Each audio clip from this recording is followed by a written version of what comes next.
ప్రభునామున మీ అందరికీ వందనాలు. ప్రభు మనల్ని రెండవ దినములో ప్రవేశపెట్టాడు. ఒక గొప్ప అంశం పరిశుద్ధత, క్రైస్తవ పరిశుద్ధత అనే అంశం మీద మనము ధ్యానిస్తూ ఉన్నాము. ఇది చాలా గొప్ప అంశం, అవసరమైనటువంటిది. ఎందుకంటే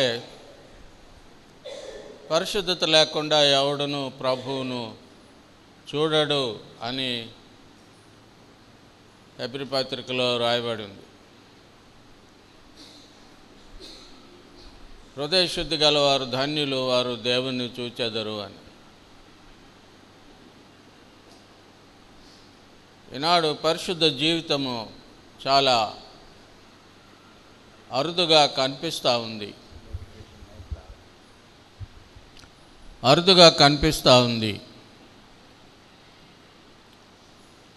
దాని అవసరత ఎక్కువగా కనబడుతూ ఉంది. దానికి కారణం పరిశుద్ధ జీవితానికి విశ్వాసులు పరిశుద్ధంగా జీవించడానికి వ్యతిరేకంగా అనేక శక్తులు పనిచేస్తూ ఉన్నాయి. మన శత్రువులు 3 అని తెలుసు: లోకము, శరీరము, సాతాను. శరీర దురాశలు, లోక భ్రష్టత్వము, సాతాను తంత్రములు, మోసములు మనలను పరిశుద్ధ జీవితంలో నుండి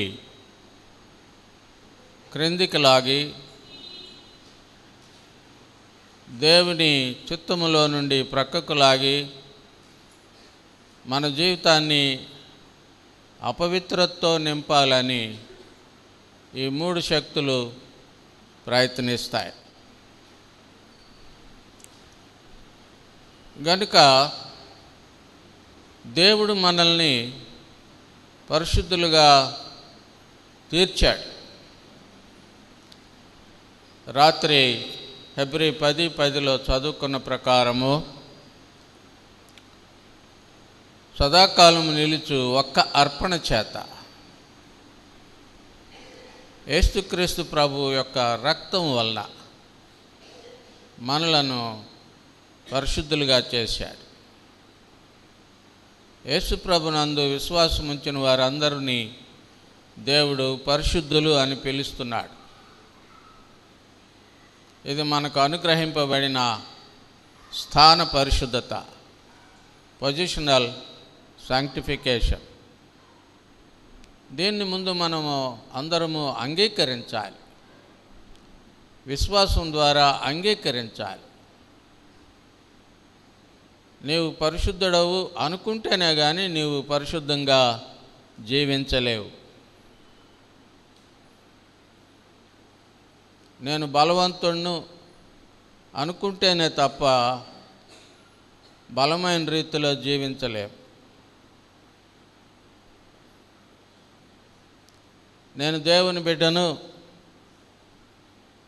అని అనుకుంటేనే తప్ప, లేక ఎంచుకుంటేనే తప్ప దేవుని బిడ్డగా జీవించలేవు. కనుక ఆ ప్రేరణ లేదే మనము పరిశుద్ధంగా జీవించలేము. కనుక స్థాన పరిశుద్ధత సరిపోదు. ఆ స్థాన పరిశుద్ధత జీవితంలోనికి రావాలి. అది వ్యక్తిగత పరిశుద్ధతగా ప్రాక్టీస్లోనికి రావాలి. అదే దేవుడు చెప్తున్నాడు. పేతురు రాసిన మొదటి పత్రికలో 1వ అధ్యాయము 14వ వచనము నుండి మనము చదివినట్లయితే, నేను పరిశుద్ధుడనై ఉన్నాను గనుక మీరును పరిశుద్ధులై ఉండుడని వ్రాయబడి ఉన్నది. కాగా మీరు విధేయులకు పిల్లలై మీ పూర్వపు అజ్ఞాన దశలో మీకుండిన ఆశలను అనుసరించి ప్రవర్తింపక మిమ్మల్ని పిలిచిన వాడు పరిశుద్ధుడై ఉన్న ప్రకారం మీరును సమస్త ప్రవర్తన యందు పరిశుద్ధులైయుండుడి. ఇది వ్యక్తిగతమైన పరిశుద్ధతకు సంబంధించిన పిలుపు. దేవుడు చెప్తున్న మాట ఇది. ఈ మాటని అపోస్తలుడైన పేతురు రాశాడు. ఇక్కడ 14వ వచనంలో ఏముందంటే వ్రాయబడి ఉన్నది అన్నాడు. అంటే పాత నిబంధనలోని వాక్యాన్ని ఇక్కడ ఎత్తి చూపిస్తున్నాడు. అపోస్తలుడైన పేతురుకి పాత నిబంధనే ఉంది. మనకైతే ఇప్పుడు పాత నిబంధన క్రొత్త నిబంధన కూడా ఉంది. పాత నిబంధనలో వ్రాయబడిన మాట ఇక్కడ మరలా చూపిస్తున్నాడు వ్రాసి. లేవియా కాండములో 11వ అధ్యాయంలో 45వ వచనంలో ఆ మాటని మనం చూస్తున్నాం. లేవియా కాండము 11:45లో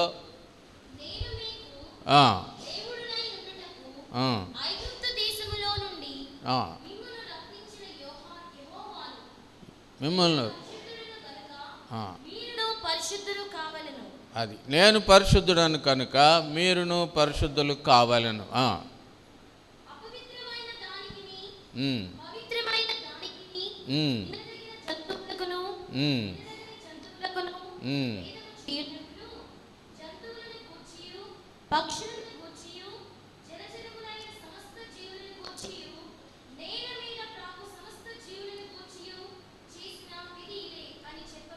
చాలు.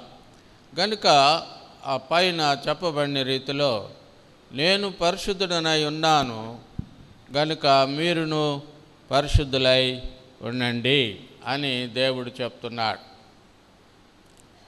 కనుక ఇక్కడ దేవునికి మానవునికి కలిగిన సంబంధము ఇందులో కనబడతా ఉంది.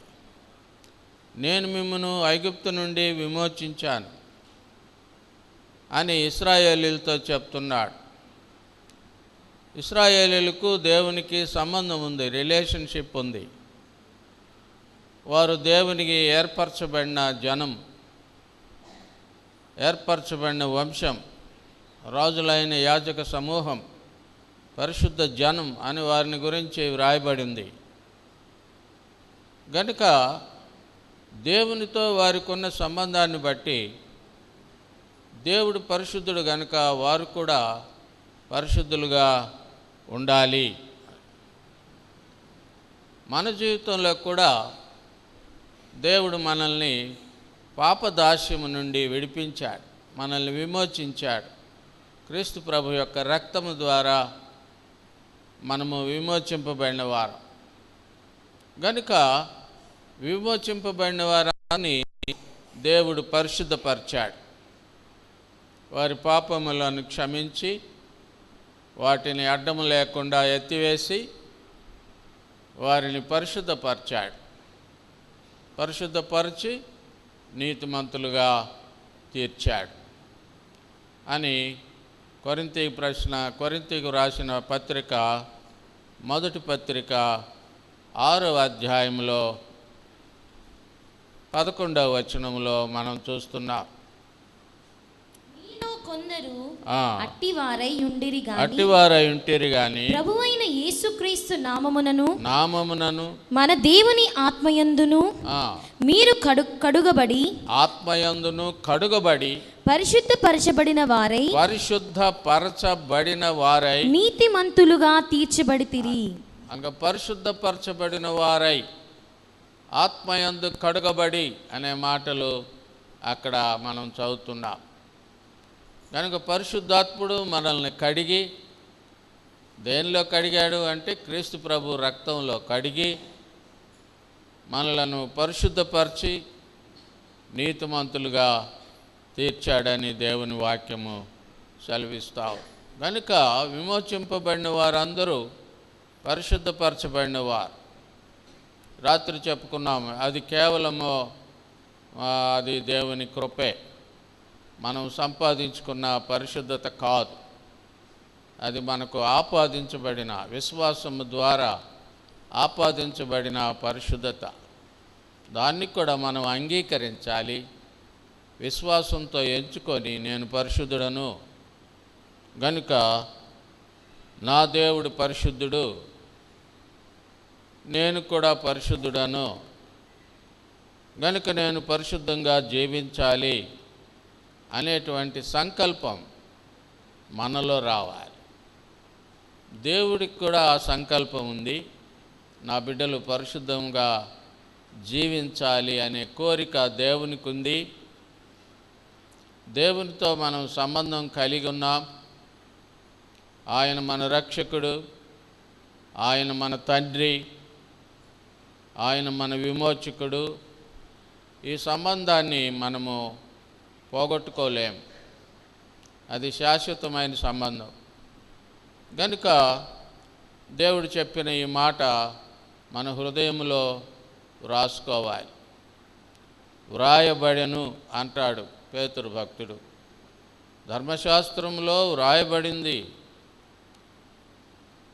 దేవుని మాట గనుక మనం లోబడాలి, తప్పదు. దేవుని మాటకు లోబడాలి. మధ్యాహ్నం ఆ సంఘంలో ఒక ఉదాహరణ చెప్పాను. రేకాబీయులు, అది ఒక జాతి ఇశ్రాయేలీల్లో. ఆ రేకాబీయుల మూలపితరుడు ఆ రేకాబీయులతో ఏం చెప్పాడంటే, మీరు ఎవ్వరు కూడా ఎప్పుడూ ద్రాక్షరసం తాగవద్దు అని చెప్పాడు. ఆ మూలపితరుడి యొక్క మాటలు వారు విన్నారు, ఆ మాటకు లోబడ్డారు. వారిలో ఎవరు కూడా ద్రాక్షరసం తాగరు. ఆ మూలపితరుడికి మాట మీద ఉన్న గౌరవాన్ని బట్టి. అదే దేవుడు ఇశ్రాయేలీలతో అంటాడు, ఆ రేకాబీయులను చూసి అన్నా మీరు నేర్చుకోవద్దా? వారి మూలపితరుడి యొక్క మాటను వారు ఎప్పుడూ జవదాటలేదే. మీరు నా మాటను నిర్లక్ష్యం చేసి నా ఆజ్ఞలను పాటించడం లేదు మీరు అని దేవుడు ఇశ్రాయేల్ వారితో ప్రవక్తల ద్వారా మాట్లాడాడు. అయితే మనం ఈ దినాల్లో నూతన నిబంధన దినముల్లో మనం ఆయన చేత విమోచింపబడిన వారముగా, పరిశుద్ధపరచబడిన వారముగా వ్యక్తిగత పరిశుద్ధ జీవితం మనం కలిగి ఉండాలి. కనుక పాత నిబంధనలో దేవుడు ఆ మాట చెప్పాడు, నేను పరిశుద్ధుడను, మీరు కూడా పరిశుద్ధంగా జీవించండి అని దేవుడు చెప్తున్నాడు. మనం పరిశుద్ధంగా జీవించడానికి దేవుని యొక్క శక్తి, ప్రభావం మన మీద ఉంటుంది. మనం పరిశుద్ధంగా జీవిస్తే మనలో, మన జీవితంలో దేవుని యొక్క ప్రభావము, దేవుని యొక్క శక్తి పనిచేస్తుంది. పరిశుద్ధత మనకు ఆశీర్వాదముగా ఇవ్వబడింది. ఆ ఆశీర్వాదంలో మనము కొనసాగాలి. కనుక పాత నిబంధనలో ఈ దేవుడు పరిశుద్ధుడిగా బయలుపడతా ఉన్నాడు. ఈ పరిశుద్ధ దేవుని సేవించడానికి మనల్ని మనం ప్రతిష్ఠించుకోవాలి. మొదటి పని అది మనం చేయాలి. దేవుడు మనల్ని ప్రతిష్ఠించాడు, మనము కూడా ప్రతిష్ఠించుకోవాలి. అంటే ప్రతిష్ఠించుకోవడం అంటే ప్రత్యేకించుకోవడం అంతే. దేవుడు మనల్ని ప్రత్యేకించాడు. ఇశ్రాయేలీల్ని అన్య జనుల్లో నుండి ప్రత్యేకించాడు. అలాగే విశ్వాసులను కూడా ప్రత్యేకించాడు. కనుక దేవుని చేత ప్రత్యేకించబడిన మనము మనల్ని మనం కూడా ప్రత్యేకించుకోవాలి, మనల్ని మనం ప్రతిష్ఠించుకోవాలి. మనల్ని మనం కాన్సెక్రేట్ చేసుకోవాలి. దేవుని కొరకు మనల్ని మనం ప్రతిష్ఠించుకోవాలి. అది చాలా అవసరం. నేను దేవుని బిడ్డను, దేవుని కొరకే జీవిస్తాను, యేసు ప్రభు కొరకే జీవిస్తాను, ఆయన కొరకే పరిశుద్ధ జీవితాన్ని జీవిస్తాను అనేటువంటి ఒక తీర్మానంలోనికి వచ్చి మనల్ని మనం ప్రతిష్ఠించుకోవాలి. అదే పాత నిబంధనలో దేవుడు తెలియజేస్తున్నాడు. నిర్గమకాండం 28వ అధ్యాయం 36వ వచనం చూడండి. నిర్గమకాండం 28:36. మరియు నీవు మేలిమి బంగారము మేలిమి బంగారముతో రేకు చేసి ముద్ర చెక్కునట్లు దాని మీద యెహోవా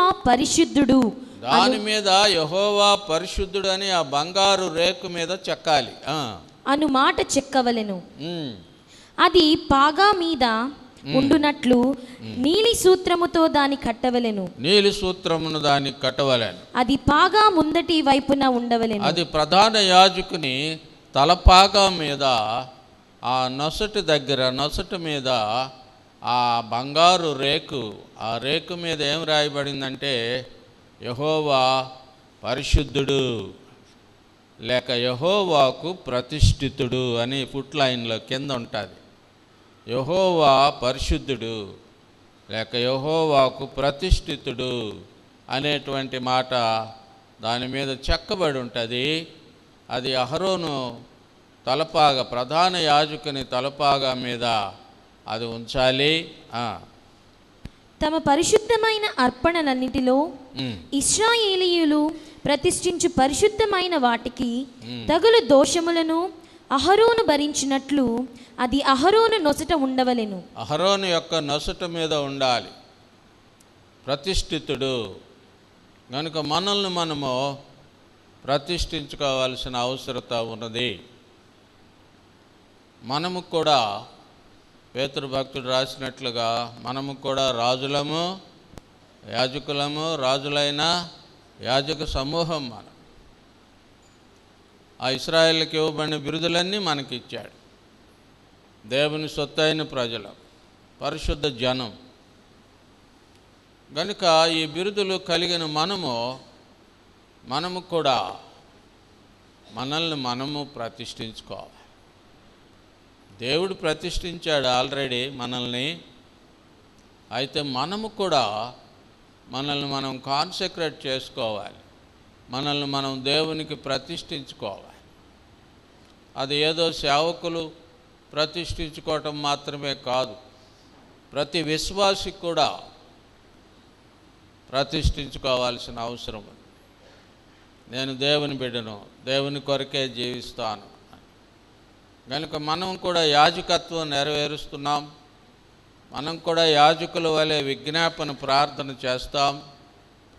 కనుక మనల్ని మనము పరిశుద్ధంగా దేవుని చేతులకి అప్పగించుకోవాలి. ఆయనకి దేవుని కొరకు ప్రత్యేకించుకోవాలి. ప్రత్యేకించుకొనడమే ప్రతిష్ఠించడం. కనుక దేవుని బిడ్డగా, విశ్వాసిగా, యేసుక్రీస్తు రక్తములో విమోచింపబడిన వారముగా మొట్టమొదట మనం చేయవలసిన పని అది. Lord, I belong to you. ప్రభువా, నేను నీకు చెందినవాడిని. మనకంటే ముందుగానే ఆయన చెబుతున్నాడు, నీవు నా సొత్తు, నీవు నా సొత్తు, విలువ పెట్టి కొనబడిన వాడవు, కొనబడిన దానవు. ఏమిటా విలువ? నిష్కళంకము, నిర్దోషమైన గొర్రెపిల్ల వంటి క్రీస్తు రక్తంతో కొనబడిన వారు. కనుక మనం ఆయన కొరకు ప్రత్యేకించుకోవాలి. ప్రభువా, నేను నీ సొత్తు, నీవు నా సొత్తు, నేను నీ స్వాస్థ్యము, నీవు నా స్వాస్థ్యము అని మనము ఆయనకు ప్రతిష్ఠించుకోవాలి. పరమగీతాల్లో కూడా షూలమితి ఏమంటుందంటే, నా ప్రియుడు నావాడు, నేను అతని దానను. నా ప్రియుడు నావాడు, నేను అతని దానను. ఈ మ్యూచువల్ లవ్లీ రిలేషన్షిప్, ఆ గొప్ప సంబంధం మరి తెలియాలంటే మనల్ని మనం ప్రభువుకు ప్రతిష్ఠించుకోవాలి. కనుక అహరోను తలపాగా మీద holiness unto the lord, holiness unto the lord అని రాయబడి ఉండాలి. అలాగే యెహోవాకు ప్రతిష్ఠితుడు. కనుక మనల్ని అందరినీ దేవుడు ప్రతిష్ఠించాడు, తన కొరకు ప్రతిష్ఠించుకున్నాడు. ఇది సత్యం. తన కుమారుని యందు మనల్ని ఉంచి తన కొరకు ప్రతిష్ఠించుకున్నాడు. కాబట్టి మనం కూడా చేయవలసిన బాధ్యత ఉంది. దేవుని బాధ్యత చాలదు, మన బాధ్యత కూడా ఉంది. God's sovereign will and man's free will అనేది ఉంది. God's sovereignty and man's free will రెండు ఏకం అవ్వాలి, సమకూడాలి. కనుక ప్రియమైన దేవుని బిడ్డలారా, మిమ్మల్ని మీరు ప్రతిష్ఠించుకోండి. పరిశుద్ధ జీవితం కొరకు మనల్ని మనము ప్రత్యేకించుకోవడం చాలా అవసరం.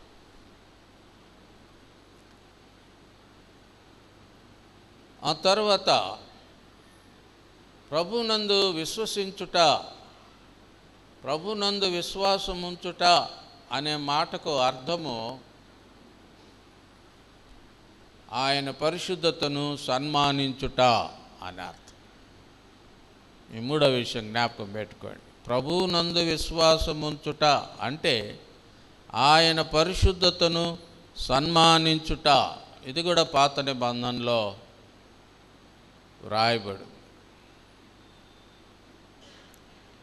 ఇశ్రాయేలీలు మరలా నీళ్లు కావాలని అడిగారు.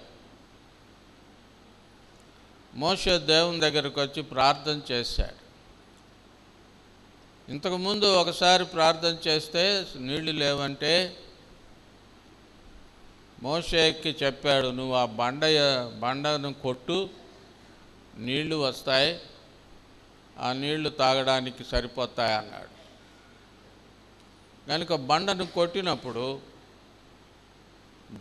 ప్రవాహ జలం వచ్చింది. ఆ నీళ్లు ఇశ్రాయేలీయులు తాగారు. మరలా రెండవసారి అదే సమస్య వచ్చినప్పుడు మోషే ప్రార్థించినప్పుడు దేవుడు ఏం చెప్పాడంటే, నీవు కూడా ఈసారి కూడా నీ కర్ర పట్టుకొని వెళ్ళి ఆ బండ దగ్గరికి వెళ్ళి ఆ బండతో మాట్లాడు అన్నాడు. కొట్టవద్దు, ఆ బండతో మాట్లాడు. కానీ ఆ ఇశ్రాయేల్ ప్రజలు పెట్టే తొందర, వాళ్ళ మాటలు అవన్నీ విని విసిగిపోయి మోషే కోపంగా ఆ కర్రతో ఆ బండను 2 మార్లు కొట్టాడు, ఒక్కసారి కాదు. మరలా ఏమన్నారు ఆ మోషే అహరోనులు, ద్రోహులారా రండి, మేము మీకు నీళ్లు రప్పించవలనా, రండి ద్రోహులారా అని వారిని పిలిచి బండతో మాట్లాడమని దేవుడు చెప్తే ఆ బండను 2 మార్లు కొట్టారు. అయినా కానీ దేవుని యొక్క నమ్మకత్వం, విశ్వాస్యత అది మారదు. బండలో నుండి నీరు వచ్చింది, సమృద్ధిగా జలం వచ్చింది, వారు త్రాగారు. కానీ దేవుడు వారితో ఏమన్నాడో చూడండి. సంఖ్యాకాండము 20వ అధ్యాయం, సంఖ్యాకాండం 20వ అధ్యాయం 12వ వచనం. అప్పుడు యెహోవా మోషే అహరోనులతో చూచి, మీరు ఇశ్రాయేలీయుల కన్నుల ఎదుట నా పరిశుద్ధతను నా పరిశుద్ధతను సన్మానించున్నట్లు నన్ను నమ్ముకొనిన పోతిరి గనుక నమ్ముకొనకపోతిరి గనుక ఈ సమాజమును నేను వారికిచ్చిన దేశములోనికి మీరు తోడుకొని పోరని చెప్పెను. నా నామమును మీరు పరిశుద్ధపరచలేదు, ఇశ్రాయేలీల కన్నుల ఎదుట మీరు నా నామమును పరిశుద్ధపరచలేదు అంటున్నాడు.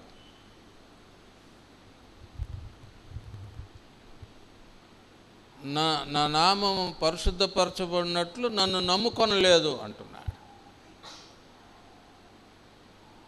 కనుక దేవుణ్ణి నమ్ముకోవడం అంటే అర్థము, ఇన్ అదర్ వర్డ్స్, ఆయన పరిశుద్ధతను సన్మానించడమే. దేవుడు పరిశుద్ధుడు అని భయపడ్డమే, అదే విశ్వాసం. పరిశుద్ధ దేవునికి భయపడ్డమే విశ్వాసం, అదే నిజమైన పరిశుద్ధత. The fear of the lord is the beginning of wisdom. ఇంకొక చోట ఏముందంటే, యెహోవా యందు భయభక్తులు కలిగి ఉండుట చెడుతనమును అసహించుకొనుటయే. యెహోవా యందు భయభక్తులు కలిగి ఉండుట చెడుతనమును అసహించుకొనుటయే, చెడుతనమును విడిచేయే అంటే పరిశుద్ధతే. యెహోవా యందలి భయభక్తులు పరిశుద్ధతే, పరిశుద్ధ జీవితం. కనుక భయం కలిగిన వాడు పరిశుద్ధంగా జీవిస్తాడు. కనుక వ్యక్తిగత పరిశుద్ధతలో దేవుని భయం ఉంటుంది. అర్థం చేసుకోండి, వ్యక్తిగత పరిశుద్ధతలో దేవుని భయం ఉంటుంది. అబ్రహాము దేవునికి భయపడ్డాడని దేవుడే చెప్పాడు. ఆదికాండం 22:12 చూడని అవసరం లేదు. అబ్రహాముని దేవుడు నీవు దేవునికి భయపడువాడు అని ఇందువలన తెలిసింది అంటాడు ఇస్సాకును బలి ఇచ్చే సందర్భంలో. కనుక దేవుని భయముతో సంఘము వర్ధిల్లాలి. అపొస్తలుల కార్యములో సంఘాలను గురించి రాయిస్తూ ఆదరణలో, పరిశుద్ధాత్మ ఆదరణలో, సమాధానములో, దేవుని భయములో సంఘము విస్తరిస్తూ ఉంది అని రాస్తాడు. కనుక దేవుని భయము మన హృదయంలో ఉన్నప్పుడు, భయముతో కూడిన పరిశుద్ధత. మోషే అంతటి గొప్ప దైవజనుడు కూడా నిర్భయంగా బండని 2 సార్లు కొట్టాడు, దేవుని మాట నిర్లక్ష్యం చేసి. అందుకే కనాను దేశంలోనికి వారిని తీసుకెళ్ళలేకపోయాడు. కనాను దేశం చూశాడు అంతే, ప్రవేశించలేదు, చనిపోయాడు. కనుక అది మోషేకు మరణకరమైన పాపముగా పరిణమించింది. మరణకరమైన పాపం అయింది అది మోషే జీవితంలో. కనుక మనం కూడా మన జీవితంలో దేవుని భయంతో కూడిన పరిశుద్ధత కలిగి ఉండాలి.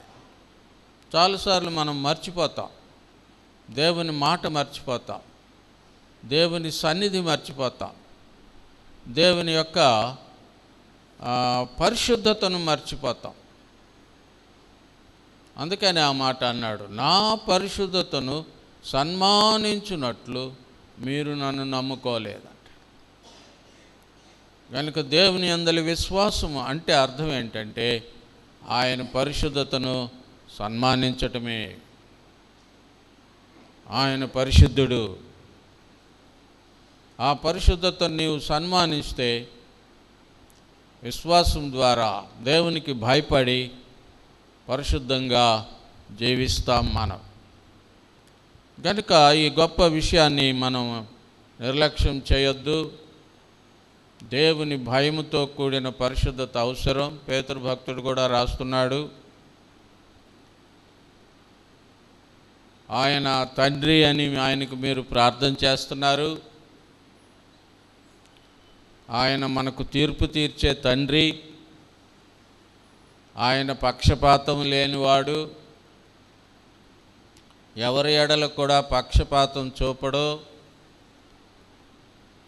తప్పు చేస్తే శిక్ష ఉంటుంది. గనుక న్యాయాధిపతి అయిన దేవుడు, పరిశుద్ధుడైన దేవుడు, ఆయనకు భయపడాలి. అంతేకాదు, మనం యాత్రికులం, పరదేశులం.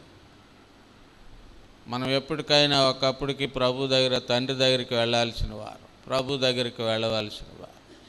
భయపడాలి.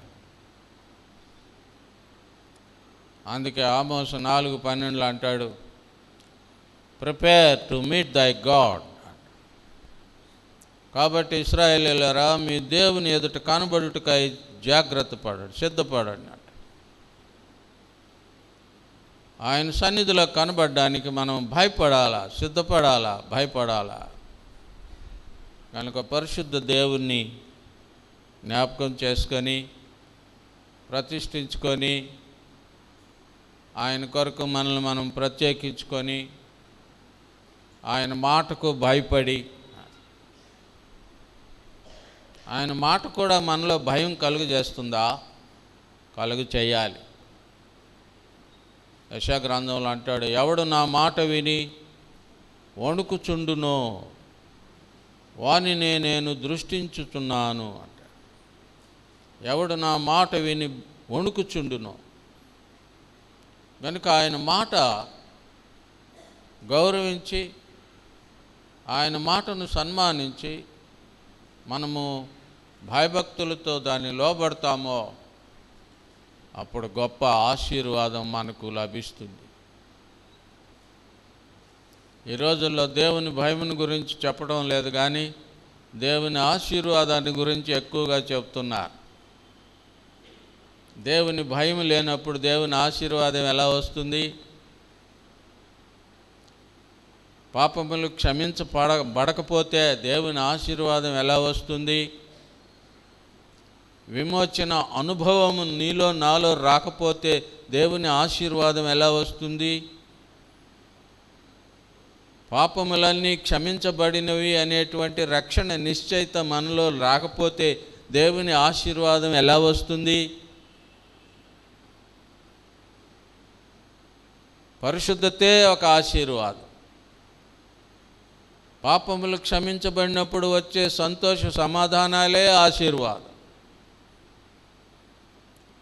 వాటిని ఆశీర్వాదాలుగా గ్రహించాలి. మన గిల్టీ కాన్షియన్స్ అనగా నేరస్థాపన మనస్సాక్షి పోవడమే, ఆ గిల్టీనెస్ పోవడమే ఆశీర్వాదం. ఆశీర్వాదాలకెల్లా గొప్ప ఆశీర్వాదం.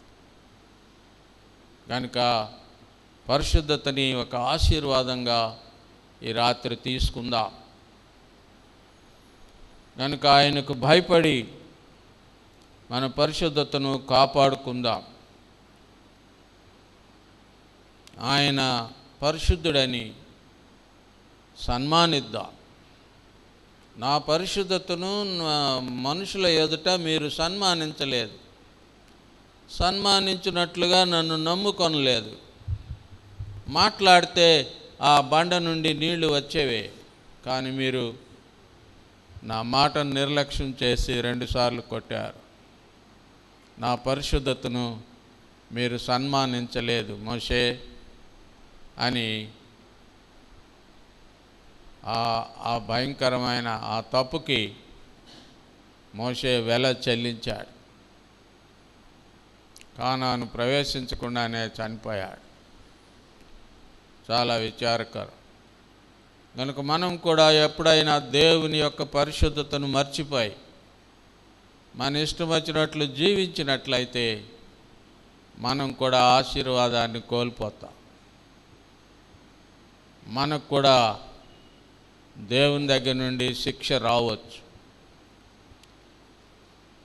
అయితే ఆ పరిశుద్ధతను మనము కాపాడుకోవాలి. అందుకే దేవుణ్ణి ఎప్పుడు జ్ఞాపకం చేసుకోవాలి. ఎల్లప్పుడూ దేవుణ్ణి మనం దేవుని పరిశుద్ధతను జ్ఞాపకం చేసుకోవాలి. ఆ జ్ఞాపక సూచన ఒకటి మన కన్నుల ఎదుట ఉంటే మంచిది. జ్ఞాపక సూచన ఒకటి మన కన్నుల ఎదుట ఉంటే మంచిది. ఏమండి, మార్కెట్కి పోండి, మార్కెట్లో కాకరకాయలు ఉంటాయి, ఆ కాకరకాయలు తీసుకురండి అని భర్తకు చెప్పింది. ఈయన చాలా పని తొందరలో ఉన్నాడు. ఈయన చెప్పిన మాట జ్ఞాపకం ఉంటుందా? ఈ కాకరకాయలు కేకరకాయలు జ్ఞాపకం ఉంటాయా ఈ ఆఫీసర్ గారికి? అందుకని ఆ భార్య ఏం చేసిందంటే ఆయన ఏలికి ఒక దారం కట్టింది. ఆయన చూపుడు వేలికి ఒక దారం కట్టింది. ఆయన ఆఫీసుకు పోయి దారం చూసుకున్నాడు. అరే, ఈ దారం కాకరకాయ అని జ్ఞాపకం వచ్చింది. ఆ దారం చూసినప్పుడు భార్య చెప్పిన మాట జ్ఞాపకం వచ్చింది. కన్నుల ఎదుట సూచన. అర్థమవుతుందా? కనుక దేవుడు కూడా ఒక సూచన పాత నిబంధనలో పెట్టాడు. సంఖ్యాకాండము 15వ అధ్యాయం. సంఖ్యాకాండము 15వ అధ్యాయము 37 నుండి చదువు. మరియు యెహోవా మోషేకు ఇలాగు సెలవిచ్చెను, నీవు ఇశ్రాయేలీయులతో ఇట్లనుము, వారు తమ తరతరములకు తమ బట్టల అంచులకు కుచ్చులు చేసుకుని అంచుల కుర్చీల మీద నీలి సూత్రము తగిలింపవలెను. మీరు నా ఆజ్ఞలన్నిటినీ జ్ఞాపకము చేసుకుని మీ దేవునికి ప్రతిష్ఠితులై యుండునట్లు మునుపటి వలె కోరిన వాటిని బట్టియు చూచిన వాటిని బట్టియు వ్యభిచరింపక దాని చూచి యెహోవా ఆజ్ఞలన్నిటినీ జ్ఞాపకము చేసుకుని వాటిని అనుసరించుటకే అది మీకు కుచ్చుగా నుండును. నేను మీకు దేవుడనై ఉండునట్లుగా ఐగుప్తు దేశములో నుండి మిమ్మును రప్పించిన మీ దేవుడైన యెహోవాను నేనే.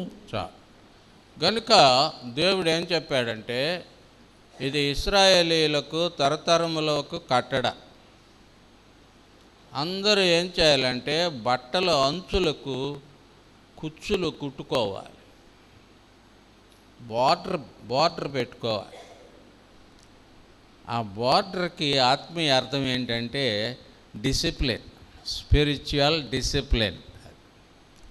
అంచు, ఆ అంచుకి బార్డరు కుచ్చు కుట్టాలి అంటే అది స్పిరిచువల్ డిసిప్లిన్కి గుర్తు.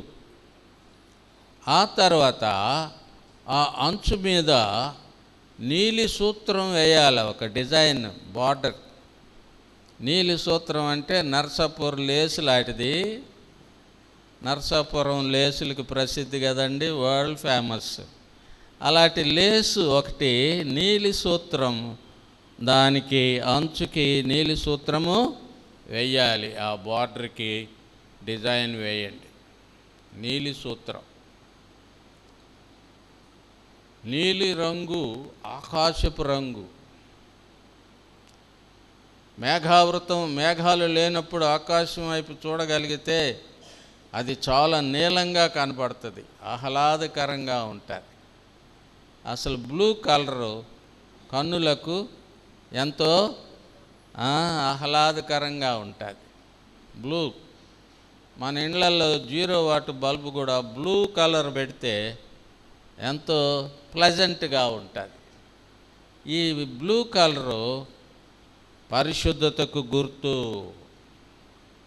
ఈ బ్లూ కలరు పరిశుద్ధతకి గుర్తు. కనుక నీలి రంగు, ఆకాశపు నీలి రంగు ఆ డిజైన్ వేయండి, దానికి నీలి సూత్రము అచ్చుకి కట్టండి. అంతేకాదు, దాన్ని చూచినప్పుడల్లా మీరు ఏం జ్ఞాపకం చేసుకోవాలంటే నా ఆజ్ఞలను జ్ఞాపకం చేసుకొని, దేవుడు ఆజ్ఞలు ఇచ్చి వీటిని పాటించమని చెప్పాడు అనేటువంటి జ్ఞాపకము మీకు రావాలి. అని చెప్తున్నాడు దేవుడు. అది జ్ఞాపకం చేసుకొని చూచిన దాన్ని బట్టి, కోరిన దాన్ని బట్టి పాపం చేసే స్వభావం ఉందే, ఆ వ్యభిచార స్వభావము చూసిన దాన్ని బట్టి, కోరికలను బట్టి, హృదయ వాంఛలను బట్టి చేసేటువంటి పాపాన్ని విడిచిపెట్టి నా ఆజ్ఞలను జ్ఞాపకం చేసుకొని, నేను పరిశుద్ధ దేవుడిని జ్ఞాపకం చేసుకొని పరిశుద్ధంగా ఆజ్ఞలను ఆచరించడానికి మీరు తెలివి తెచ్చుకోవాలి, జ్ఞాపకం చేసుకోవాలి. అందుకని నేనేం చేయాలనుకుంటున్నానంటే, నా రిస్ట్కి కూడా, నా మణికట్టుకు కూడా ఒక నీలి సూత్రం కట్టుకుంటే బాగుండు. ఎందుకు? అది చూచినప్పుడల్లా నేను పరిశుద్ధంగా జీవించాలి అని దేవుని యొక్క హెచ్చరిక నాకు జ్ఞాపకము వస్తుంది. కనుక ఏ చెల్లెలైనా రేపు నాకు ఒక రిస్ట్ కట్టండి. ఏంటది కడతారు? మణికట్టుకు కడతారు. ఏంటండి అది? రాఖీలు. ఒక నీలి రాఖీ కట్టండి నాకు. ఆ రాఖీ చూసినప్పుడల్లా నా దేవుడు పరిశుద్ధుడు, నేను పరిశుద్ధంగా జీవించాలి, అప్పుడన్నా జ్ఞాపకం వస్తుంది. అసలు మనం రాఖీలు కట్టుకొని అవసరం లేదు. మనకు పరిశుద్ధాత్ముడే మన రాఖీ, లోపలుండి చెప్తాడు. కానీ మనం ఇంకా ఆ స్థితికి ఎదగలే. కొంతమంది పరిశుద్ధాత్ముని మాట వినే స్థితికి ఎదగలేదు చాలామంది. అందుకే అలాంటి వాళ్ళకి కనీసం రాఖీ అన్న కడితే నీలి రంగు రాఖీ, అమ్మో నా దేవుడు పరిశుద్ధుడు, నేను పరిశుద్ధంగా జీవించాలి అని కళ్ళ ఎదుట ఉంటుంది.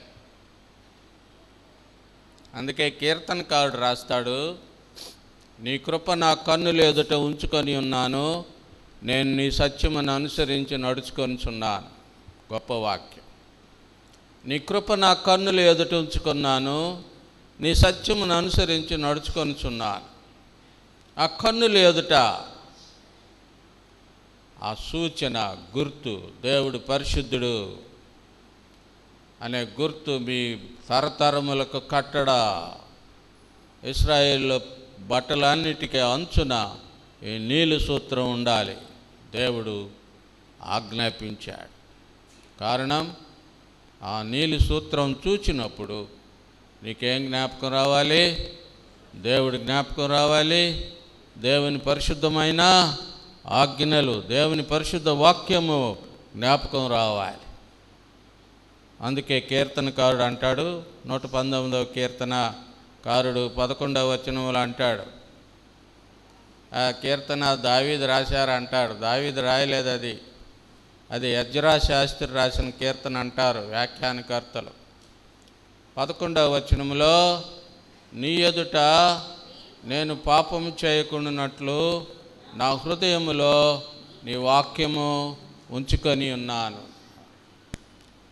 కనుక హృదయంలో ఉన్న ఈ వాక్యము జ్ఞాపకం రావాలంటే ఇదిగో ఈ నీలి సూత్రం చూసి జ్ఞాపకం తెచ్చుకో. ఈ నీలి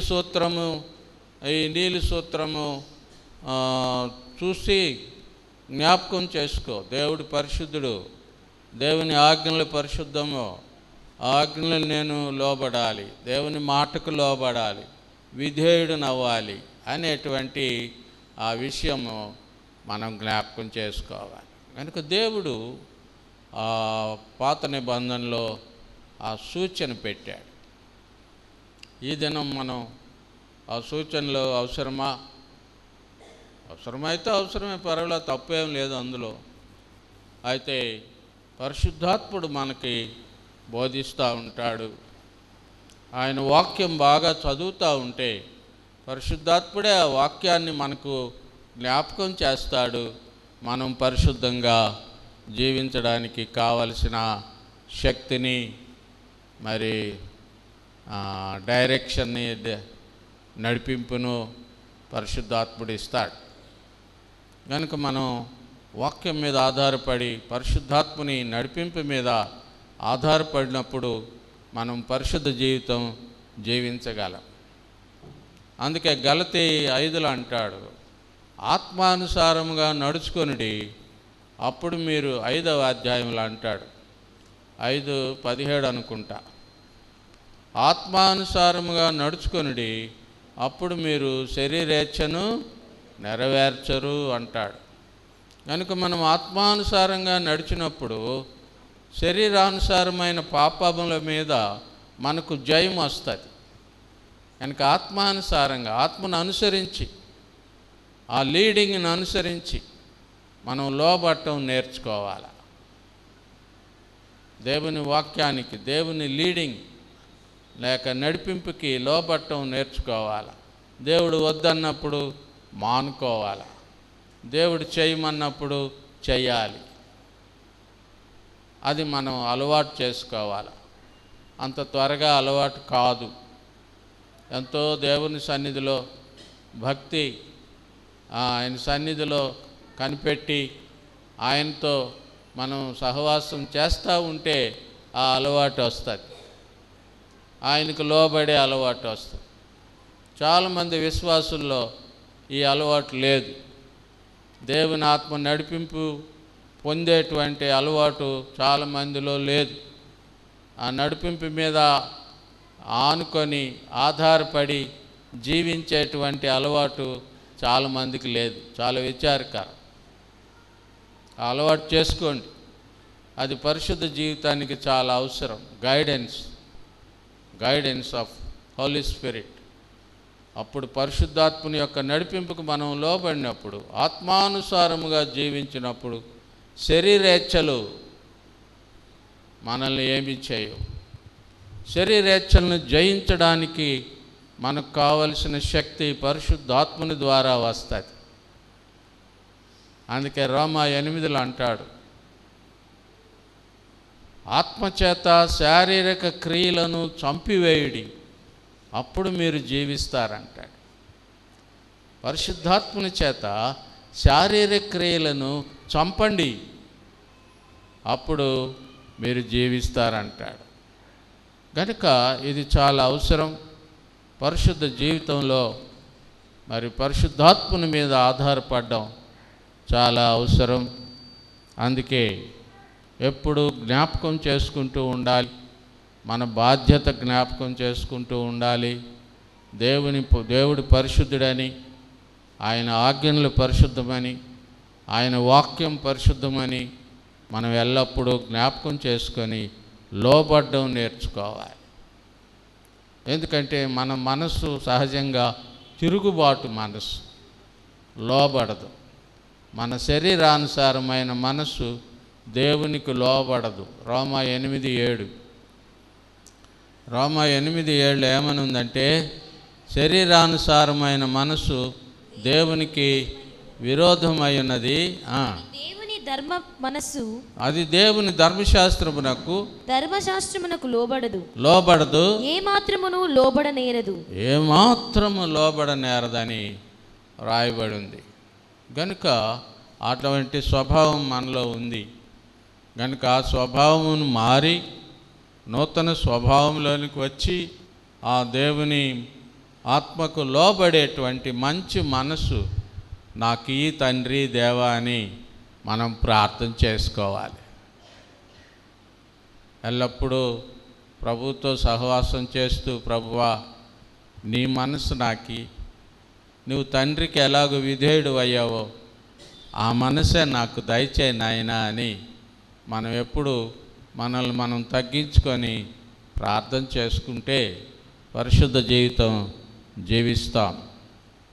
కనుక ఎల్లప్పుడూ ఆయన్ని జ్ఞాపకం చేసుకోవాలి. ఇంకా దేవుడు ఏమన్నాడంటే పాత నిబంధనలో, నేను మానవుల మధ్యనే నివసిస్తాను అన్నాడు. మానవుల మధ్యనే నివసిస్తాను.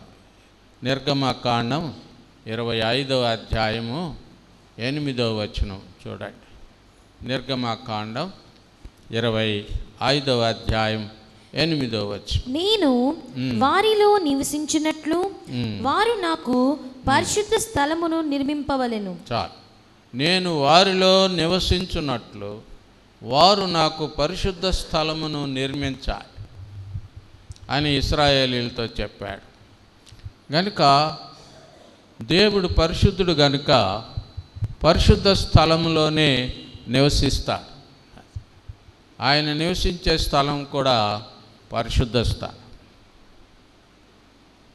ఎలా నిర్మించాలో చెప్పాడు. ప్రత్యక్ష గుడారం ఎలా నిర్మించాలో మోషేకి చెప్పాడు. అక్కడ అతి పరిశుద్ధ స్థలంలో పూర్వకాలం దేవుడు ఎక్కడ నివసించాడు? అతి పరిశుద్ధ స్థలంలో. ప్రత్యక్ష గుడారంలో 3 భాగాలు ఉంటాయి: ఆవరణము, పరిశుద్ధ స్థలము, అతి పరిశుద్ధ స్థలం.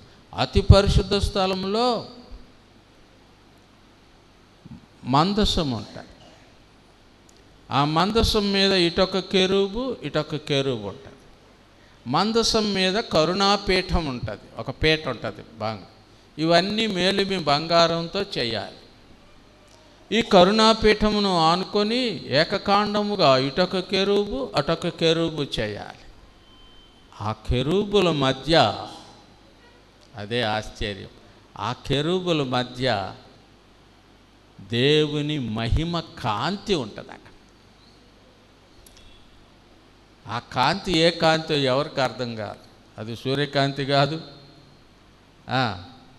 చంద్రుడి కాంతి కాదు, ఎక్స్ రేస్ కాదు, గామా రేస్ కాదు, ఆల్ఫా బీటా రేస్ కూడా కావు. దేవుని మహిమ కాంతి, షకినా, గ్లోరీ ఆఫ్ గాడ్. ఈ అతి పరిశుద్ధ స్థలం ముందు ఒక తెర ఉంటుంది. ఆ తెర 6 అంగుళాల మందం ఉంటుంది. అంత మందమైనటువంటి తెర ముందు ఉంటుంది. ఆ తెర దాటి ఎవరు కూడా లోపలికి రాకూడదు. రక్తము లేకుండా, బలి పశువు యొక్క గొర్రెపిల్ల రక్తం లేకుండా లోపలికి ఎవరు రాకూడదు.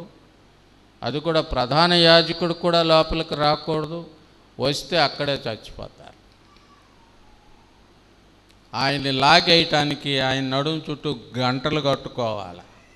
ధన్మని కింద పడిపోతే గంటలు మోగుతాయి. చచ్చిపోయాడు రా అని ఆ నడుముకు కట్టుకున్న తాడు బట్టి లాగాలి బయటికి. దాన్ని బట్టి దేవుని సన్నిధి ఎంత పరిశుద్ధమైందో. కనుక ఆయన అక్కడ ఉన్నాడు, నేను వారి మధ్య నివసించినట్లు. ఎంత అద్భుతం! పరిశుద్ధ దేవుని యొక్క షకినా గ్లోరీ పాపులైన మానవుల మధ్య ఆయన ఇచ్చాడు. నేను వారి మధ్య నివసించినట్లు వారు నాకు పరిశుద్ధ స్థలమును నిర్మించాలి. మరి ఇప్పుడే ప్రత్యక్ష గుడారం ఉంది. ఇప్పుడే దేవాలయం, ఏ మందిరంలో ఆ షకినా గ్లోరీ ఉంది? ఆ షకినా గ్లోరీ లేదు. ఇప్పుడు ఆ గ్లోరీ ఎక్కడుంది? మన హృదయంలో ఉంది. హల్లెలూయా! ఆ పరిశుద్ధ స్థలం ఎక్కడుంది? మన ఆత్మలో ఉంది. మన ఆత్మలో ఆ పరిశుద్ధ దేవుడు జీవిస్తూ ఉన్నాడు. మీలో ఉన్న క్రీస్తు మహిమ నిరీక్షణ అయి ఉన్నాడు. ఆ గొప్ప ప్రభు యొక్క ఆత్మ మనలోనే ఉన్నారు. మీరు దేవుని ఆలయమై ఉన్నారనియు, దేవుని ఆత్మ మీలో ఉన్నాడనియు మీరు ఎరుగరా? ఇప్పుడు ఆ గ్లోరీ మనలోకి వచ్చింది. మనమే ఆయన ఇల్లు, మనమే ఆయన పరిశుద్ధ స్థలం. 1 కొరింథీ 3:16లో సంఘమే ఆయన నివాస స్థలం. సంఘము ఆయన నివాస స్థలం. 6వ అధ్యాయంలో మన శరీరమే ఆయన నివాస స్థలం. గనుక సంఘములో మన మధ్య మనతో కూడా ఉంటాడు. ఆ షకినా గ్లోరీ మనతో ఉంటుంది, మన మధ్య ఉంటూ ఉంటాడు. మనలో ఉంటాడు. ఎంత అద్భుతం! కనుక సంఘం పరిశుద్ధం, మనం కూడా పరిశుద్ధులం. ఎందుకంటే పరిశుద్ధ దేవుడు ఎక్కడో లేడు, మనలోనే ఉన్నాడు. మన దేహమే ఆయన ఆలయం. ఎంత గొప్ప దేవుడు! నీలో నాలో నివసించాలని కోరుకున్నాడు. అందుకే ప్రకటన 3:20 ఏమంటున్నాడు? ఇదిగో నేను తలుపు నద్ద నిలుచుండి తట్టుచున్నాను. ఎవడైనా నా స్వరం విని తలుపు తీసిన ఎడల నేను అతని యొద్దకు వచ్చి అతనితో నేను, నాతో అతడును కలిసి భోజనం చేస్తా. సహవాసం. కనుక ఆ దేవుడు మన హృదయంలో జీవించాలని కోరుకుంటున్నాడు. పరిశుద్ధ దేవుడు. కనుక మనం పరిశుద్ధంగా జీవించొద్దా? అందుకే అపోస్తలుడైన పౌలు అంటాడు, ప్రభువుతో కలుసుకొని వాడు ఏకాత్మయ్య ఉన్నాడు. ఏకాత్మ. ప్రభు ఉన్న ఈ శరీరాన్ని తీసుకొని వేశ్యతో కలిసేదా? ఈ శరీరమును తీసుకెళ్ళి వేశ్యతో కలిపేదా? భయంకరం. శరీర దురాశలు నెరవేర్చుకునేదా? భయంకరం. పరిశుద్ధ దేవుడు మన లోపలే ఉన్నాడు. షెకినా గ్లోరీ మనలోనే ఉంది. ఆ మహిమ కలిగిన ప్రభు, మహిమ నిరీక్షణ అయిన క్రీస్తు ప్రభు మనలోనే ఉన్నాడు. Indwelling Christ. కనుక ఆ పరిశుద్ధ నివాస స్థలం మనమే. మందిరం కాదు, కట్టడం కాదు. ఇప్పుడు పరిశుద్ధ స్థలం అంటే విశ్వాసులే, ఒక్కొక్కరు, అందరూ, మనందరము పరిశుద్ధ స్థలం. వ్యక్తిగతంగా పరిశుద్ధ స్థలం, సామూహికంగా మనందరం పరిశుద్ధ స్థలం. జాగ్రత్తగా ఉండొద్దా? కనుక పరిశుద్ధులం, కనుక పరిశుద్ధంగా జీవించాలి. ఆయన సన్నిధి పరిశుద్ధత. ఆయన సన్నిధిని మనం ప్రతి చోట అనుభవించాలి. ఆయన సన్నిధి పరిశుద్ధ సన్నిధి. నిర్గమకాండం 3:5. నిర్గమకాండం 3:5. అందుకైన దగ్గరకు రావద్దు. మోషేతో అంటున్నాడు దేవుడు. మోషే మండుచున్న పొదను చూసి ఆశ్చర్యపోయాడు. పొద మండుతుంది కానీ కాలిపోలేదు. ఏమిటబ్బా ఈ ఆశ్చర్యం? ఈ పొద మండిపోతుంది కానీ కాలటం లేదేటి? ఈ వింత చూస్తాను అని దగ్గరికి రాబోతుంటే ఆ పొదలో నుండి దేవుడు మాట్లాడాడు. మండుచున్న పొదలో నుండి దేవుడు మాట్లాడాడు. ఏమన్నాడు? మోషే దగ్గరకు రావద్దు, నీ పాదముల నుండి నీ చెప్పులు విడువుము. ముందు నీ చెప్పులు విడు. నీవు నిలిచియున్న స్థలము పరిశుద్ధ ప్రదేశము అని. నీవు నిలుచున్న ప్రదేశము అది పరిశుద్ధ ప్రదేశం. దేవుని సన్నిధి పరిశుద్ధం. మనం అజాగ్రత్తగా ఉండకూడదు. దేవుని సన్నిధి ఇక్కడ ఉంది. మందిరంలోనికి వచ్చినప్పుడు నీ ప్రవర్తన జాగ్రత్తగా చూచుకొనుము, అజాగ్రత్తగా ఉండొద్దు. ఇది దేవుని సన్నిధి. కనుక పరిశుద్ధ ప్రవర్తనలో భాగము పరిశుద్ధ దేవుని సన్నిధిలో జాగ్రత్తగా ఉండడం. చెప్పులు విడు అన్నాడు. అవును, నిర్లక్ష్యంగా చెప్పులు వేసుకొని ఆ సన్నిధి ఎంత పరిశుద్ధమో తెలియకుండా వెళ్ళాడు మోషే. చెప్పులు విడు. అదే మాట యెహోషువతో కూడా అన్నాడు, యెహోషువ గ్రంథంలో. గనుక దేవుని యొక్క పరిశుద్ధతను సన్మానించినట్లు మనం చేయవలసిన పని చేయాలి. ఇక్కడ మోషేని హెచ్చరించాడు. నీవు నిల్చున్న ప్రదేశము ఏ ప్రదేశము? పరిశుద్ధ ప్రదేశం. You stand on holy ground. You Christian, you believer, you stand on holy ground. నీవు నేను పరిశుద్ధ ప్రదేశంలో నిలబడి ఉన్నాం. బివేర్, జాగ్రత్తగా ఉండు, నిర్లక్ష్యంగా ఉండవద్దు. మన దేవుడు పరిశుద్ధుడు. కనుక ఆయన సన్నిధి పరిశుద్ధం. ఆయన సన్నిధిలో మనము జాగ్రత్తగా, పరిశుద్ధంగా, జాగరూకులమై ఉండడం, ఆయన్ని గౌరవించడం చాలా అవసరం. ఆయన నామము కూడా పరిశుద్ధమైంది. ఆయన నామము పరిశుద్ధమైంది. కీర్తనలు 111:9 ఆయన నామము పరిశుద్ధమైనది, పూజింపదగినది అని వ్రాయబడి ఉంది. కనుక దేవుని నామం కూడా పరిశుద్ధ నామం. యేసయ్య నామం పరిశుద్ధ నామం. యేసయ్య నామం అన్ని నామముల కంటే ఉన్నతమైన నామం. యేసయ్య నామములో స్వస్థత ఉంది. యేసయ్య నామములో రక్షణ ఉంది. యేసయ్య నామములో విమోచన ఉంది, పాప క్షమాపణ ఉంది. యేసయ్య నామములో ఆశీర్వాదాలు ఉన్నాయి. కనుక ఆయన నామము మనం ధరించుకున్నాం. కనుక ఆయన నామము పరిశుద్ధమైంది. ఆ పరిశుద్ధ నామము ధరించిన మనము మన జీవితాలు కూడా పరిశుద్ధంగా ఉండాలి. మహా అలెగ్జాండరు ఆ సైన్యంలో ఒక కాపలాదారు ఉన్నాడు, సెంట్రీ. ఆ కాపలాదారు రాత్రి కాపలా గాయకుండా నిద్రపోతున్నాడు. వాడిని పట్టుకొచ్చారు చక్రవర్తి దగ్గరికి, అలెగ్జాండర్ దగ్గరికి. రాజా, వీడు కాపలా కాస్తూ నిద్రపోయాడు, వీడు మరణశిక్షకు తగినవాడు, ఏం చేయమంటారు? అలెగ్జాండర్ వాడిని అడిగాడు, రేయ్ నీ పేరేంట్రా? నా పేరు అలెగ్జాండర్ అన్నాడు. వాడు కూడా నా పేరు అలెగ్జాండర్ అన్నాడు. అప్పుడు అలెగ్జాండర్ చక్రవర్తి ఏమన్నాడంటే, త్వరగా నీ పేరన్న మార్చుకో, నీ బతుకన్న మార్చుకో. నీ పేరన్న మార్చుకో, నీ బ్రతుకన్న మార్చుకో. అవును, మనం పేరు మార్చుకోము, బ్రతుకు మార్చుకోము. మనం పేరు మార్చుకునేది వేరే కారణాలకి. వేరే కారణాలు ఉంటాయి, అవి చెప్పనులే.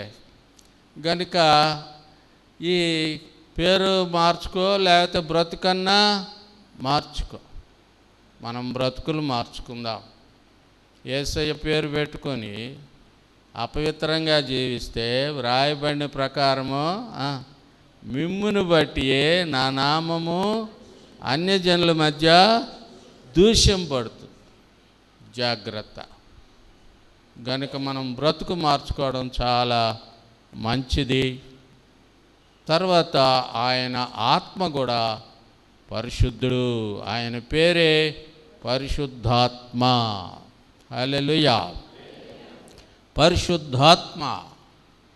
పరిశుద్ధాత్మను గురించి పాత నిబంధనలో కూడా వ్రాయబడింది. యెషయా గ్రంథం 63వ అధ్యాయంలో, యెషయా గ్రంథము 63వ అధ్యాయం 10వ వచనము. యెషయా గ్రంథము 63:10.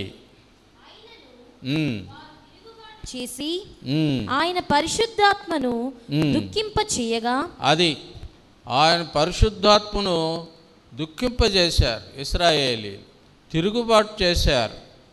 ఆయన పరిశుద్ధాత్మను దుఃఖింపచేయగా వారికి విరోధి ఆయను. 12వ వచనం. తమలో తన పరిశుద్ధాత్మను ఉంచిన వాడేడి అని ప్రశ్న వేస్తున్నాడు. తమలో తన పరిశుద్ధాత్మను ఉంచిన వాడేడి? 14వ వచనం. పల్లమునకు దిగు పశువులు విశ్రాంతి నొందునట్లు, పల్లము దిగు పశువులు విశ్రాంతి నొందునట్లు యెహోవా ఆత్మ వారికి విశ్రాంతి కలుగజేసెను. విశ్రాంతిని కలుగజేసే ఇశ్రాయేలీయులకు. అయినా కానీ వారు పరిశుద్ధాత్మను దుఃఖింపజేశారు. అవును, మనం కూడా పరిశుద్ధాత్మని అనేక మార్లు దుఃఖపరుస్తున్నాం. ఆత్మను దుఃఖపరచుకుడి అని ఎఫెసీ 5లో వ్రాయబడి ఉంది. దేవుని పరిశుద్ధాత్మను దుఃఖపరచుకుడి. ఆయన ఎప్పుడు దుఃఖపడతాడు? మన ఇష్ట ప్రకారం అపవిత్ర ప్రవర్తనలో ప్రవర్తించినప్పుడు, అపవిత్రమైన మాటలు మాట్లాడుతున్నప్పుడు మనలో ఉన్న పరిశుద్ధాత్ముడు దుఃఖపడతాడు.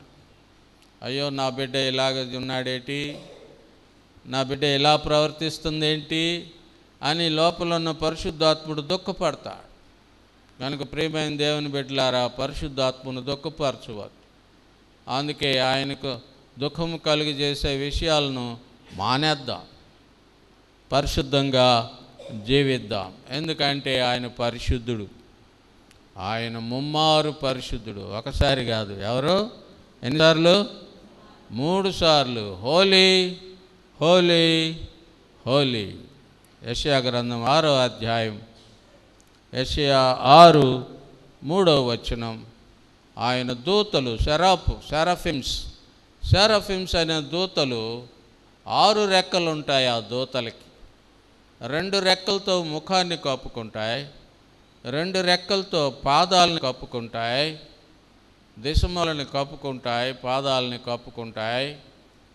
వాటికి జెండర్ లేకపోయినా, వాటికి జెండర్ లేదు, ఆడ మగ జెండర్ లేదు దూతలకి, అయినా పాదాలు కప్పుకుంటాయి. దేవుని సన్నిధిలో 2 రెక్కలతో ఎగురుతూ ఉంటాయి. మరి ఈ ప్రతిగానాలు చేస్తూ ఉంటాయి అంట. ఏమని? చదువమ్మా 3వ వచనం. వారు సైన్యములకు అధిపతియగు యెహోవా పరిశుద్ధుడు పరిశుద్ధుడు పరిశుద్ధుడు. సరిగ్గా 3 సార్లు ఎందుకు అన్నారు? 5 సార్లు ఎందుకు అనకూడదు? 4 సార్లు ఎందుకు అనకూడదు? దానికి కారణం ఏమై ఉంటుంది? మన దేవుడు త్రియేక త్రిత్వదేవుడు. తండ్రి పరిశుద్ధుడు, కుమారుడు పరిశుద్ధుడు, పరిశుద్ధాత్ముడు పరిశుద్ధుడు. హల్లెలూయా. అద్వితీయ సత్య దేవుడైన ఈ త్రియేక దేవుడు పరిశుద్ధుడు. కనుక ఈ పరిశుద్ధ దేవుని కలిగిన బిడ్డలం మనం. ఆ పరిశుద్ధ దేవుడు విమోచించిన వారము, ఆ పరిశుద్ధ దేవుడు ఆ పరిశుద్ధ దేవుని చేత పరిశుద్ధపరచబడిన వారము. కనుక మనము పరిశుద్ధంగా జీవించాలి, మనల్ని మనం ప్రతిష్ఠించుకోవాలి. యొర్దాను నది దాటబోయే ముందు యెహోషువ ఇశ్రాయేలులతో అదే మాట చెప్పాడు. రేపు దేవుడు మన మధ్య అద్భుత కార్యాలు చేస్తాడు, కనుక మిమ్ముని మీరు ప్రతిష్ఠించుకోండి. నీ జీవితంలో, నా జీవితంలో దేవుని అద్భుత కార్యాలు చూడాలంటే నీవు నేను దేవునికి, పరిశుద్ధ దేవునికి మనల్ని మనం ప్రతిష్ఠించుకోవాలి, మనల్ని మనం అప్పగించుకోవాలి, మనల్ని మనం ప్రత్యేకపరచుకోవాలి. యెహోషువ గ్రంథం 3వ అధ్యాయం 5వ వచనం.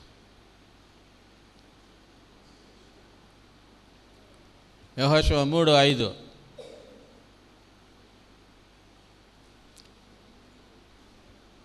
యెహోషువ గ్రంథము 3:5. చదవమ్మా, చదవ. మరియు యెహోషువ, రేపు యెహోవా మీ మధ్య అద్భుత కార్యములు చేయును గనుక, రేపు మీ మధ్య దేవుడు అద్భుతాలు చేయును గనుక మీరు పరిశుద్ధపరచుకునుడని మిమ్మల్ని మీరు పరిశుద్ధపరచుకోండి జనులకు ఆజ్ఞ ఇచ్చాను. చాలు. రేపు మీ మధ్య దేవుడు అద్భుతాలు చేస్తాడు, మిమ్మల్ని మీరు పరిశుద్ధపరచుకోండి. ఇప్పుడు ఒక సంగతి చెప్పనా, ఈ 30 దినాలు గొప్ప వాక్యాలు మీరు వినబోతున్నారు. మిమ్మల్ని మీరు పరిశుద్ధపరచుకోండి. ఈ నెల మీ సంఘములో అద్భుతాలు చేస్తాడు. ఆమెన్, ఆమెన్, హల్లెలూయా. ప్రార్థన చేసుకుందాం. తల వంచి, ప్రభువా, నన్ను పరిశుద్ధపరచిన దేవుడవు, నన్ను నేను ప్రతిష్ఠించుకుంటున్నాను. ఒక్క మాట చాలు. ప్రభువా, నీ ప్రియకుమారుని రక్తం చేత, ఆయన బలి యాగం చేత నన్ను పరిశుద్ధపరిచావయ్యా. నన్ను నేను నీ కొరకు ప్రత్యేకించుకుంటాను. నన్ను నేను ఈ దినము నీ కొరకు ప్రతిష్ఠించుకుంటాను. నాకు సహాయం చేయి. నాలో ఉండి నన్ను నడిపించు, నీ బలంతో నన్ను నడిపించు. పరిశుద్ధ జీవితం నాకు దయచేయి. నీ సన్నిధిలో నిందారహితం లాగు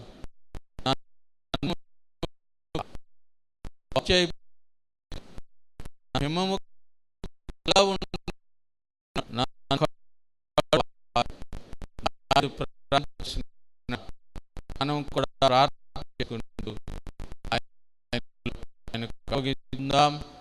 మనల్ని మనం ప్రతిష్ఠించుకుందాం.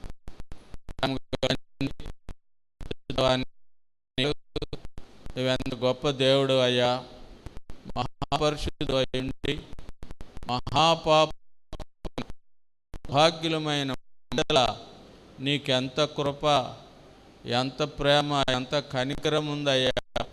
ప్రభువా, నిన్ను స్తుతిస్తున్నాము. ఆయన లెక్క లేకుండా అనేక మార్లు ఉన్నాము తండ్రి.